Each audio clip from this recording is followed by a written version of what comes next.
the back door open, Mom. God only knows what kind of weirdos can get in. Mom's chest flutters, and she says in a small voice, I know who you are. My daughter told me all about you. She reaches for the phone, but I'm on her in 3 steps, giving her a firm slap across her wrinkled face. I'm going to ask you this one time, and one time only, and then I'm going to start hurting you. I smile, knowing how it makes the scar tissue covering most of my face turn bright pink, knowing how horrifying it looks. Where's Jack? 4:57 p.m. Munchel. The target is 283 yards away.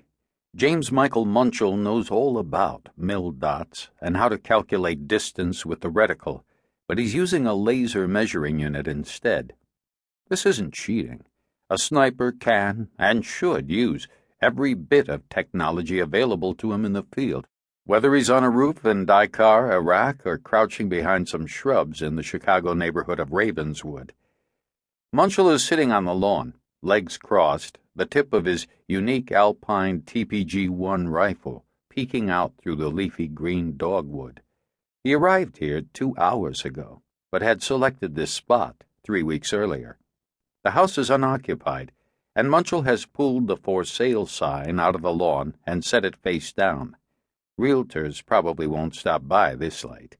If one does, well, too bad for her.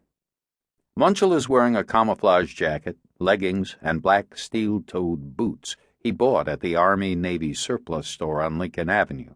He can't be seen from the sidewalk 15 feet away. Munchel knows this for a fact, because he's done several dry runs prior to today. He's practically invisible, even if someone is staring right at him. To avoid arousing suspicion, Munchel didn't walk here in full camo. He came in street clothes, jeans and a blue shirt, and awkwardly changed while crouching behind the dogwood, putting his civvies in the black, 2-wheeled suitcase he towed along. Munchel scratches his stubble, then peers through the loopholed scope, which has been zeroed out at 200 yards. The crosshair is slightly above and to the right of the target's head, to adjust for the wind and the bullet drop. He'll never admit it, but he doesn't understand how to determine MOA, minute of angle. He can fake it online while posting on the sniper message boards, but he doesn't really know how to calculate the actual degrees. In the forest preserve near his house, Munchel can hit a target from 500 yards and keep the grouping within a 4-inch radius. Who cares what the MOA is? It's good shooting no matter how you calculate it. The target has his back to Munchel.